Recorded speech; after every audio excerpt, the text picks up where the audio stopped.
بسم اللہ الرحمن الرحیم۔ آج کے سبق میں ہم یہ 4 کام کریں گے۔ یہ 4 کام کرنے کی وجہ سے ہمارا مرکب منع صرف کا کنسیپٹ کافی حد تک کلیئر ہو جائے گا۔ آئیے سب سے پہلے مرکب منع صرف کا کنسیپٹ ایک مثال اور ایک ایگزامپل کے ذریعے سے سمجھنے کی کوشش کرتے ہیں۔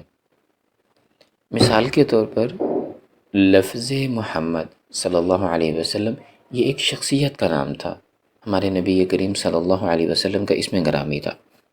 اسی طریقے سے حذیفہ یہ بھی ایک صحابی رسول کا اسم گرامی تھا، یعنی یہ دونوں علیحدہ علیحدہ شخصیات کے نام تھے، لیکن ہم نے ان دونوں الفاظ کو ملا کر ایک اور شخص کا نام رکھ دیا، مثلا میرا نام رکھ دیا، تو جو اس طریقے سے مرکب بنایا جائے اسے مرکب منع صرف کہتے ہیں۔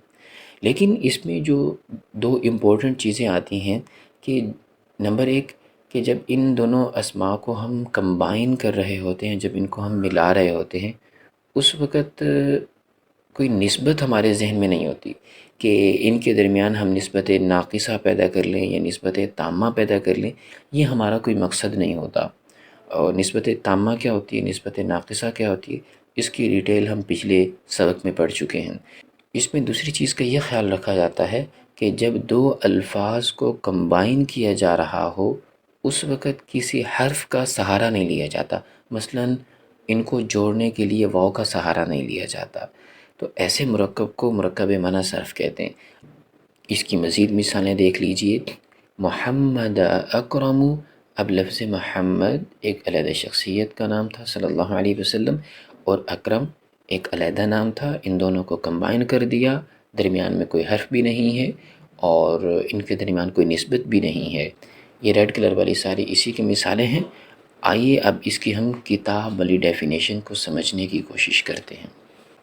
کتاب کے مطابق وہ مرکب جو 2 اسماء پر مشتمل ہو اور ان کے درمیان میں کوئی حرف بھی پوشیدہ نہ ہو، تو ایسے مرکب کو نحو والے حضرات مرکب منع صرف کہتے ہیں۔ اس کی اگزامپل کتاب میں دی گئی ہے بعل بکا۔ اب لفظ بعل یہ ایک بت کا نام تھا، ایک علیحدہ چیز کا نام تھا، اور بکا اس بت کا جو عبادت کرنے والا ایک بادشاہ تھا، یہ اس کا نام تھا۔ اب ان دونوں ناموں کو کمبائن کیا، ملا کر ایک علیحدہ شہر کا نام رکھ دیا گیا، تو ایسے مرکب کو مرکب منع صرف کہتے ہیں۔ اور بعلا اور بکا کو کمبائن کرتے وقت درمیان میں ہم نے کسی حرف کا سہارا نہیں لیا، اور دوسری چیز یہ تھی کہ ان دونوں کے درمیان کوئی نسبت نہیں ہے، نہ تو نسبت تامہ ہے نہ نسبت ناقصہ ہے۔ اس کی مزید مثالیں دیکھ لیجئے۔ محمد اشرف امین، اشرف علی عالم، یہ سب اس کی مثالیں ہیں کہ 2 علیحدہ علیحدہ اسم ہوتے تھے، پھر ان کو اکٹھا کر دیا، کوئی نسبت بھی مقصود نہیں ہے، اور جوڑتے وقت کسی حرف کا سہارا بھی نہیں لیا جاتا۔ آئیے اب ہم اس کا اعراب سمجھتے ہیں کہ جو یہ والا مرکب ہوگا اس پر ہم نے زبر لگانی ہے، زیر لگانی ہے، پیش لگانی ہے، کیا لگانی ہے، آئیے اس بات کو سمجھتے ہیں۔ مرکب منع صرف کے پہلے حصے پر آپ کو ہمیشہ زبر نظر آئے گی۔ آپ ساری مثالوں میں دیکھ لیں، محمد اکرم، بعلا، یہاں بھی لام پر زبر ہے پہلے پارٹ پر، محمد یہاں بھی پہلے پارٹ پر زبر ہے، اشرف ان سب میں پہلے پارٹ پر زبر ہے۔ ایون کہ آپ نیچے کی ایگزامپل میں بھی دیکھ لیجئے، حسین، سعید، نصیر، نسیم، مشتاق وغیرہ وغیرہ۔ اور دوسرے حصے پر کبھی آپ کو پیش نظر آئے گی، کبھی آپ کو زبر نظر آئے گی۔ اب دیکھیں ان مثالوں میں دوسرے پارٹ پر پیش ہے اور ان ایگزامپل میں دوسرے پارٹ پر زبر ہے۔ مثال کے طور پر محمد اکرم، بعل بکو کاف پر پیش آ گئی، اشرف دوسرے پارٹ پر پیش آ گئی، علی دوسرے پارٹ پر پیش آ گئی، بخت نصر اس میں دوسرے پارٹ پر پیش آ گئی، حضر موت یہاں بھی دوسرے پارٹ پر پیش آ گئی۔ ان سب میں دوسرے پارٹ پر پیش ہے، لیکن دوسرے میں دیکھیں ان ایگزامپل میں کہ دوسرے حصے پر دوسرے پارٹ پر احمدہ زبر آپ کو نظر آئے گی، سعید احمدہ دوسرے پارٹ میں آپ کو زبر نظر آئے گی، باقی سب میں بھی ایسا ہی ہے۔